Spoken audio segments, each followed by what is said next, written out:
The subject before me is China's role in the regional cooperation and perceptions related to that. I think there are two broad streams when we look at the South Asian perceptions as to how China should be involved in regional affairs in general and regional cooperation in particular. One stream is obviously led by India. The other stream, I think, would be, I can safely say, led by Pakistan and Nepal, Bangladesh, followed and supported by almost everybody, with some exception of Bhutan. The whole process of getting China involved into regional affairs started in mid-50s, and it started with Pakistan and Nepal, and it started or driven by China's value in cushioning their respective discomfort levels vis-a-vis India. Therefore, it was largely as a, you can call the word which is being often used, as a counterweight to the bigger neighbor around.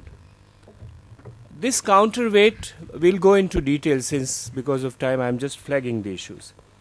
This counterweight took a regional shape beginning 1977, before SAARC was born. I think the regional cooperation efforts started in 1977, and Nepal, supported by Pakistan, was the first country to say that China should be a very close partner so far as regional affairs are concerned.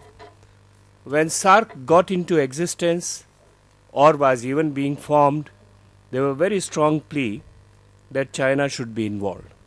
And now the argument was not simply not expressed as at ever that it will be a counterweight to India. It was the running theme, but the argument stated on the table was that China has become a development partner, that China is absolutely essential for regional cooperation and development of the South Asian countries. And this resulted in 2005 as an observer status for China. In 2007, a demand was generated that China be elevated from observer to a full member. And in 2011 at the Malacca summit, the summit declared that we must review the whole question of observers' relations with South Asian regional cooperation, including, and this is very interesting, and I think inspiration came from ASEAN and other regional groupings, including thinking of dialogue partners. Because China was insisting on, China knew that there are reservations, strong reservations in India about China becoming a member of the SAARC, because member gets a veto. And as a SAARC member, China would almost have a veto in all the regional developmental proposals and schemes or initiatives. Therefore, taking that into clue, China proposed that let there be SAARC plus 1. Like in ASEAN, they have ASEAN plus 3, and we, India, in ASEAN is ASEAN plus India, that is ASEAN plus 1. And they said, why not have this mechanism so far as SAARC is concerned? And I think since 2007, 2008, I would say even 2005, China has been very strongly lobbying for that kind of a thing, organizing conferences in Shanghai, in Beijing, cultivating as many diplomats as possible. Now, what are the Indian perceptions? India always has a reservation, because if the neighboring countries were trying to use China as a counterweight to its own strategic space in South Asia, obviously India cannot but resist it. Therefore, it resisted and said, this is not acceptable, all kind of other.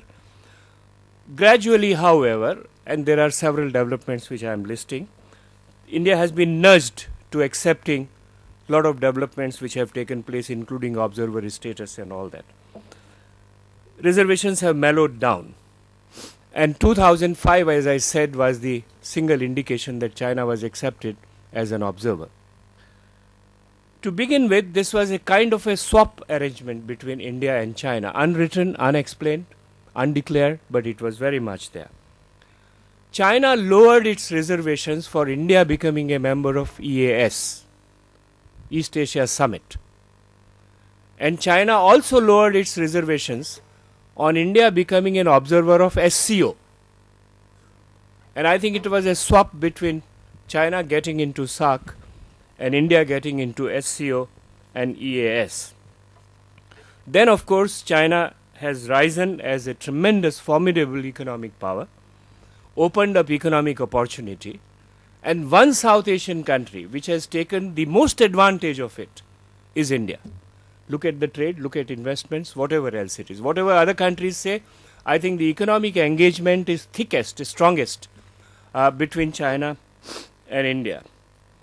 With India's own economic growth, confidence has risen in India that, okay, we can tackle. I give you two examples. India's initial reservations on BCIM forum, Bangladesh, China, India, Myanmar forum.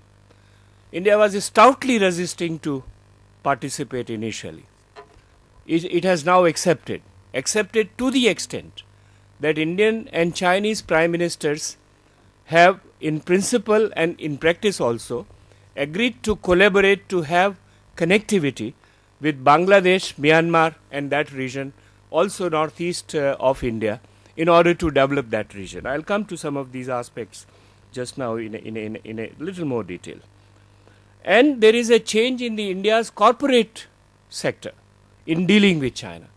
Earlier there was great hesitation that we cannot compete with the Chinese. I think gradually it has been shed off, and I think India's corporate sector, including the Ambanis, Reliance and others, are willing to cooperate to a very large extent with China. I have heard arguments that if India cannot develop its own ports like Calcutta and others, let the Chinese come and do that. What is the problem? So there is a huge confidence in Indian corporate sector to deal and engage with China in one way or the other. And added to this is, of course, the imperatives of India's Look East policy, which has expanded from ASEAN to other countries of the region, including Japan, including Korea, including Australia, including China. So there is a greater engagement, and you simply cannot deny that. What are China's interests and stakes in South Asia? Frankly speaking, and I repeat this because I have said in this forum earlier, China has been, will remain a new and distant neighbor of South Asia post 1951. Pre-1951, South Asia was neighboring Tibet. It is the Chinese takeover of Tibet which made China a direct neighbor of South Asia. There are huge historical links which many countries refer, we had this with China, we had that with China, cannot be denied. But in terms of neighborhood interactions and exchanges, nothing much happened between South Asian countries and the Chinese, cultural and other aspects apart. So it's a new neighbor, and then after the takeover, soon China realized that Tibet is extremely vulnerable, 56 onwards, Dalai Lama's flight and others. Not only Tibet is vulnerable, Xinjiang is also vulnerable. And in order to secure this vulnerable or disturbed periphery, China needed support of the South Asian countries, Pakistan and Nepal particularly. Yesterday, Dineshji mentioned to the Tibetan refugees issue, how much pressures are there. Ask our Pakistani friends how many times China has warned them on the role of their Islamic parties and extremist Islamists, the kind of things they are doing in Xinjiang area. So it is this vulnerability which makes China's core interest in securing these peripheries and therefore link up with South Asia, seek their support, seek their assistance. Of course, I mean, this is an argument which I need not repeat, that they also want to keep India boxed in South Asia. And that's why there is a huge strategic cooperation with Pakistan and with all other countries whenever and wherever an occasion arises. China would like to exploit it, has been doing it since 50s. Then came Chinese concern for developing Yunnan, which is another part of periphery, if you look at it. It is actually by the mid-90s that the Chinese started thinking of developing Yunnan. And the first step of developing Yunnan was to link up Yunnan with the Southeast Asian neighbors, Myanmar, Laos, Vietnam and Cambodia. And they opened up, established connectivity, opened up Yunnan and Yunnan's productive capacities for markets in some of these Southeast Asian countries. And now the infrastructure has further been reinforced, not only in terms of Yunnan but also Tibet and Xinjiang. And therefore the Chinese rightly consider that Tibet and Xinjiang are also now on for greater engagement with the neighboring regions, and therefore South Asian markets are obviously very, very attractive to be used by Yunnan, by Tibet, by Xinjiang, besides the security and other considerations. And that's why we see China taking initiative in connectivity proposal, asking Indians to come and join hands. In fact, this proposal has been made. India is still sort of wobbling in terms of cooperating on connectivity with these. But China has been saying, let us build Myanmar, Bangladesh linkages, connectivity, Northeast Asia, and open up the whole region. Therefore, for the stability and prosperity of Chinese periphery from Yunnan to Xinjiang, South Asia acquires a very, very important segment. Then came China's concern for protecting its energy and mercantile trade through Indian Ocean. And that's where you see Gwadar, that's where you see Hambantota, that's where you see Chittagong proposal, that's where you see Situve, whatever else it is that they want to develop, largely for, I can go into, I don't believe in the pearls theory, but if you have questions, I'll respond to that. They wanted to develop, and linked with this is what Hu Jintao called China's Malacca dilemma, because almost 88 to 90% of Chinese energy trade passes through Malacca. And if Malacca can be blocked, and Americans in 1996 threatened that we can block you, your entire trade, China was looking for alternate routes, and these alternate routes they are finding either through Gwadar to feed their peripheries or whatever trade they can divert and take it there.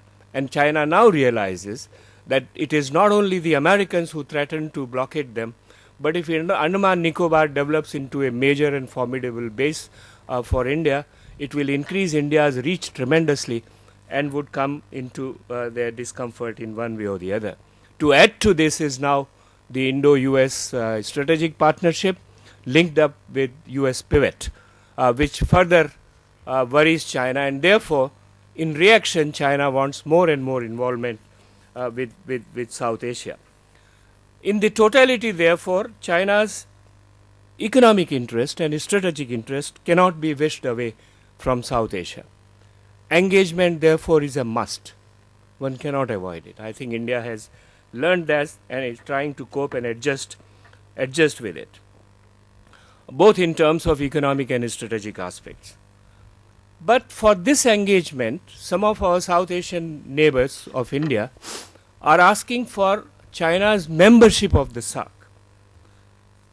They are parading various arguments, essentially based on numbers, that if China joins, SAARC will become a huge territory. If China joins, SAARC will become a huge population area.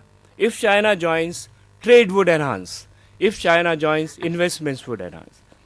To my mind, these arguments need to be debated.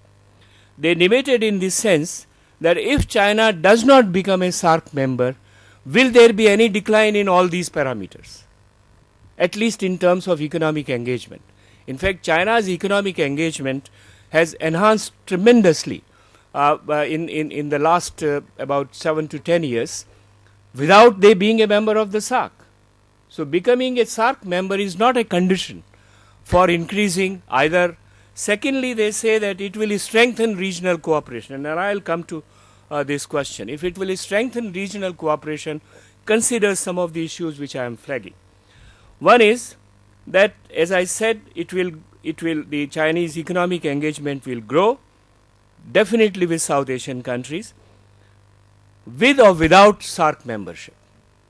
So SAARC membership, to my mind, is not a critical factor in this.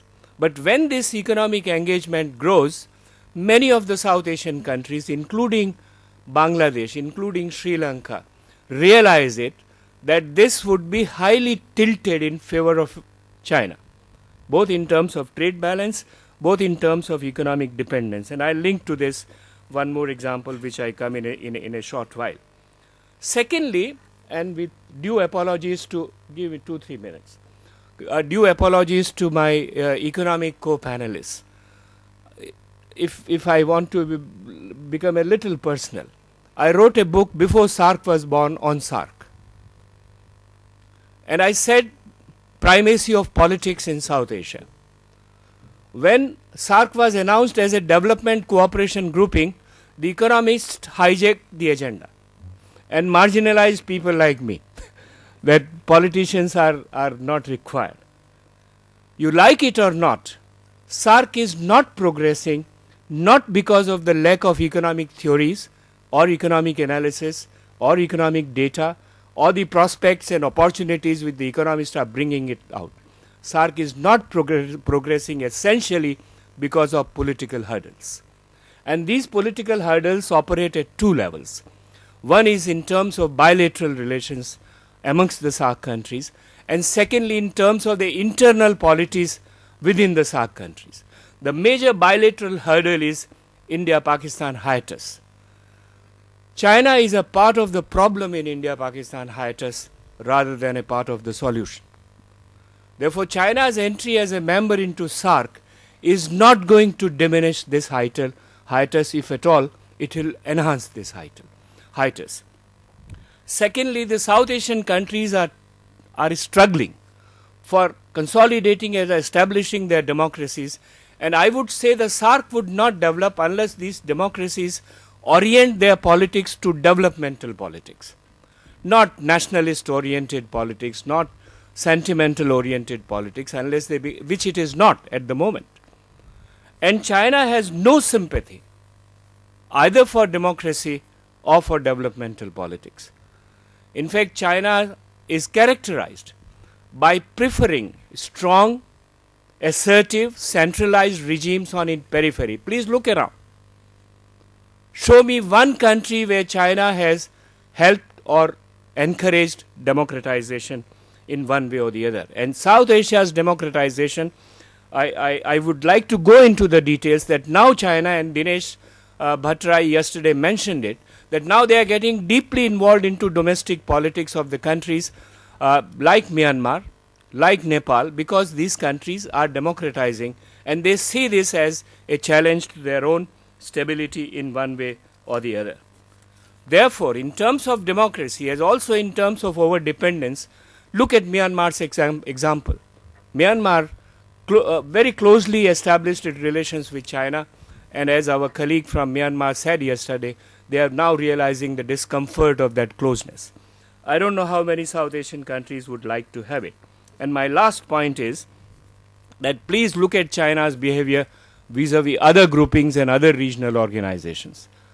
Not multilateralism in general, and I would be willing to talk about it, whether China is a genuine multilateralist. But look at ASEAN. When it comes to China's core interest, and it's legitimate for any country, when it comes to India's core interest, we will see nothing else. Fortunately, we see South Asian regional cooperation as a part of India's core interest. When it comes to China's core interest, they weakened ASEAN solidarity. Look at 2012 July Cambodian behavior. They are now cultivating Indonesia, largely to see that on their core interest, ASEAN does not militate and do anything which is not desirable. They are even offering now peace and friendship treaty with ASEAN and are willing to discuss code of conduct with the ASEAN countries to placate some of their feelings which have been ruffled for all last 4-5 years. But people raise this question whether this shift is tactical or strategic. If it is tactical, then yes, for 1-2 years you will listen to this song. If it is strategic, then it will remain lasting. So I think South Asian members who are asking for South Asian countries who are SARC members who are asking for membership of China must consider some of these factors. Thank you very much.